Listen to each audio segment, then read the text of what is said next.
தென்னாடுடைய சிவனே போற்றி, எந்நாட்டவர்க்கும் இறைவா போற்றி. அனைவருக்கும் வணக்கம். இந்த காணொளியில் இறைவனை பாடுதல் என்பதை பற்றி சிந்திக்க போகிறோம். பூசணையில் நாம் போற்றி சொல்லி அந்த பெருமானுடைய புகழை போற்ற வேண்டும் அப்படின்னு ஏற்கனவே ஒரு காணொளியில் பார்த்துருக்கோம். அப்படி போற்றுகின்ற போது பெருமானுடைய புகழை எண்ணி நம்முடைய சிறுமையை உணர்கிறோம் அப்படின்னு நம்ம பார்த்தோம். அடுத்து பூசணையில் மற்றொரு முதன்மையானது என்னது அப்படின்னு பார்த்தீங்கன்னா, அந்த பெருமானை பாடுதல் அப்படின்னு சொல்லியிருக்காங்க. வழக்கமாக பஞ்சபுராணம் பாடுவாங்க. இந்த பஞ்சபுராணத்தை பற்றி நாம் ஆழமாக இன்னொரு காணொளியில் பார்ப்போம். இந்த பஞ்சபுராணம் பாடுறதை என்ன சொல்கிறாங்க அப்படின்னா, விண்ணப்பம் செய்தல் அப்படின்னு சொல்லுவாங்க. பெருமான் திருச்செவிக்கு விண்ணப்பம், திருமுறை விண்ணப்பம் செய்தல், பஞ்சபுராணம் விண்ணப்பம் செய்தல் அப்படின்னு சொல்லுவாங்க. இப்போ விண்ணப்பம் செய்கிறதுனா நமக்கு தெரியும், விண்ணப்ப பாரம் அப்படின்லாம் சொல்கிறாங்க இல்லைங்களா, அப்ளிகேஷன் ஃபார்ம் மாதிரி. அப்போது விண்ணப்பம் செய்தல்னா பெருமான்கிட்ட நாம் ஒரு கருத்தை முன்வைக்கின்றோம், கேட்கின்றோம். அப்படின்னா என்னத்தை முன்வைக்கின்றோம் அப்படின்னு சொன்னால், ஒன்று நம்முடைய நிலையை பெருமானிடத்திலே சொல்லி, பெருமானே உன் திருவுருளை வழங்க வேண்டும் அப்படின்னு சொல்கிறோம். அப்போ நம்முடைய நிலைமை என்ன அப்படின்னு பார்த்தீங்கன்னா, நம்முடைய இயலாமை, நாம் இந்த ஐம்புலன்களினாலே உளறுகின்ற நிலை, வெறும் உலகியலே சார்ந்து மயங்கி இருக்கின்ற நிலை, இவற்றையெல்லாம் எடுத்து சொல்லி இவற்றையெல்லாம் போக்குவதற்கு உன் திருவருள் வேண்டும் பெருமானே அப்படின்னு விண்ணப்பிப்பதை தான் இந்த திருமுறை விண்ணப்பத்தின் மூலமாக நாம் செய்கின்றோம்.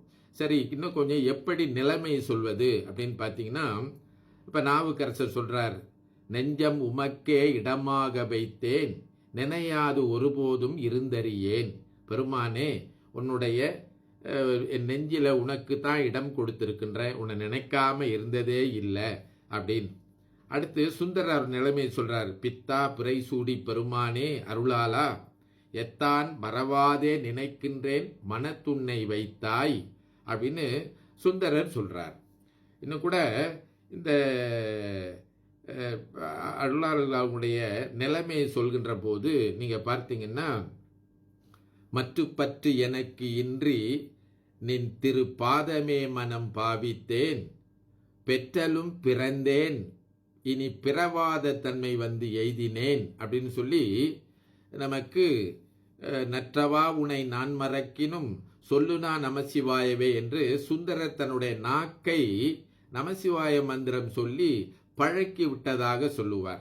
அடுத்து இப்படி அவர்களுடைய நிலைமையை சொல்கின்றவர்கள் பார்க்கின்ற போது மணிவாசக பெருமான் சொல்லுவார், உற்றாரை யான் வேண்டேன், ஊர் வேண்டேன், பேர் வேண்டேன், அதில் சொல்லி கற்றாவின் மனம் போல கசிந்துருகுவனே அப்படின்னு சொல்லுவார். அப்படின்னா என்ன பொருள்னா, நான் எனக்கு ஊர் வேண்டாம், பேர் வேண்டாம், சுற்றத்தார்கள் வேண்டாம், யாரு வேண்டாம், எனக்கு நீதான் வேண்டும்.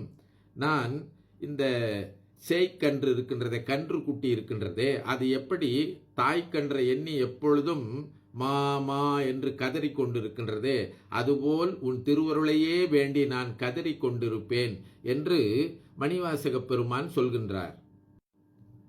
இப்படி அவர்களுடைய நிலைமையை சொல்கின்ற அடியார்கள் பார்த்தீங்கன்னா, இன்னும் ஒரு படி மேலே போய் சொல்லுவாங்க. பெருமானிடத்தில் விண்ணப்பம் செய்யறதுன்னு சொன்னோம் இல்லைங்களா, அவங்க நிலைமையை சொல்லி, நான் பல பிறவிகளில் பிறந்து உழன்று கொண்டிருக்கிறேன், மீண்டும் மீண்டும் பிறவி வந்து கொண்டே இருக்கின்றது. பெருமானே, அப்படி ஒரு கால் பிறந்து விட்டால் உன்னை மறக்காம இருக்கணுன்ற திருவருளை கொடுப்பா அப்படின்னு தான், புழுவாய் பிறக்கினும் புண்ணியா உன்னடி என் மனத்தை வழுவாதிருக்க வரம் தர வேண்டும் அப்படின்னு திருநாவுக்கரசு பெருமான் சொல்றார். காரைக்கால் அம்மையார் நீங்க பார்த்தீங்கன்னா, இரவாத இன்ப அன்பு வேண்டிப்பின் வேண்டுகின்றார், பிறவாமை வேண்டும், மீண்டும் பிறப்பு உண்டேல் உன்னை என்றும் மறவாமை வேண்டும், இன்னும் வேண்டும் நான் மகிழ்ந்து பாடி அறவா நீ ஆடும்போது உன் அடியின் கீழ் இருக்க என்றார் என்று விண்ணப்பம் செய்தார் என்று நமக்கு தெய்வ சேக்கிழார் சொல்கின்றார். இவ்வாறு அருளாளர்கள் விண்ணப்பம் செய்ததை நாம் என்ன செய்கின்றோம், நம்முடைய வழிபாட்டில் அவர்கள் விண்ணப்பம் செய்த பாடல்களை எடுத்து பாடுகின்றோம். அப்படி பாடுகின்ற போது ஏன் பாடுறோம் அப்படின்னு சொன்னால், பெருமானிடத்தில் அவருடைய நிலைமையை சொல்லி விண்ணப்பம் செய்த அடியார்களுக்கு பெருமான் அருள் செய்திருக்கின்றான். அதை நாம் ஒரு அடிப்படையாக கொண்டு நாமும் வழிபாட்டில் அவர்களை போன்று அவர்களுடைய பாடல்களை வைத்து விண்ணப்பம் செய்கின்றோம். அப்படி விண்ணப்பம் செய்கின்ற போது அதை இசையால் செய்தால் மிக சிறப்பு உடையது என்று சொல்கின்றார்கள். ஏனென்றால் இசை என்பது நம்முடைய உள்ளத்தை உருக்கி நம்முடைய உணர்வை மேலிடச் செய்து பெருமானிடத்திலே அன்பை வளர்க்கும் என்று சொல்கின்றார்கள். அதற்கு ஒரு நல்ல எடுத்துக்காட்டு, இந்த ஞானசம்பந்தருடைய பாடலை கேட்டால் இறைவனே இறங்கி போவான் என்பதை சுந்தரரே நமக்கு சொல்றார். நாளும் இன்னிசையால் தமிழ் பரப்பும் ஞான சம்பந்தனுக்கு உலகவர் முன் தாளம் மீண்டு என்ன அவன் பாடலுக்கு இறங்கும் தன்மையாளனை கோலக்காவினில் கண்டு கொண்டேன்னாரு. அதாவது ஞானசம்பந்தர் வாழ்க்கையில இந்த சின்ன குழந்தையா இருந்து பிஞ்சு கையில தாளமிட்டு நாவுக்கரசர் பாடுறாராம், மன்னிக்கணும், ஞானசம்பந்தர் பாடுறாராம். பெருமான் அதை காண பொறாமல் அவருக்கு தங்க தாளத்தை கொடுத்தார் அப்படின்னு சொல்லி திருக்கோலக்காவில் ஞானசம்பந்தருடைய வரலாற்றில் நம்ம பார்க்கிறோம். அதை சுந்தரர் சொல்றார். அப்ப பெருமான் இசையோடு பாடினால் அதற்கு அருள் செய்வான் என்கின்ற செய்தியை சொல்றார். ஞானசம்பந்தரே நமக்கு சொல்றார். என்ன சொல்றார்னா, மாதோர் கூரனை வலஞ்சொழி மருவிய மருந்தினை வயற்காழி நாதன் பேதியன் ஞான சம்பந்தன் வாய் நபிற்றிய தமிழ் மாலை ஆதரித்திசை கற்றுவல்லார் சொல்ல கேட்டுகந்தவர் தம்மை வாதியாபினை மறுமைக்கும் எம்மைக்கும் வருத்த வந்தடையாவே. அப்ப ஞானசம்பந்தர் சொல்றாரு, நன்றாக இசை கற்று அதை பாடுகின்றவர்கள் ஒரு பக்கம், அடுத்து நன்றாக இசை கற்று பாடுகின்றவர்களை கேட்கின்றவர்கள் ஒரு பக்கம். அவங்க ரெண்டு பேருக்கும் என்னன்னா வருத்தம் வந்து வாதியா வினைனா பாவங்கள் வந்து சேராது, அவர்களுக்கு துன்பம் வராது அப்படின்னு ஞானசம்பந்தர் சொல்றார். அதனால தான் நாம பாடுகின்றோம். இந்த பாடுவதனால நம்முடைய உள்ளம் உருகும், பாவம் நீங்கும் சொல்றார். சுந்தரர் இன்னொரு இடத்துல சொல்றார், சீரூர் பாடவல்லார் சிவலோகம் சேர்வாரே அப்படின்னு சொல்றார். சீரூர் பாடவல்லார்னா இந்த நொந்தா ஒன் சுடரே என்கின்ற பாடல்ல அந்த பெருமானுடைய சீரை பாடுகின்றவர்கள் சிவலோகத்திற்கு போவார்கள் அப்படின்னு நமக்கு சுந்தரர் பெருமான் பாடுவதனுடைய சிறப்பை சொல்கின்றார்.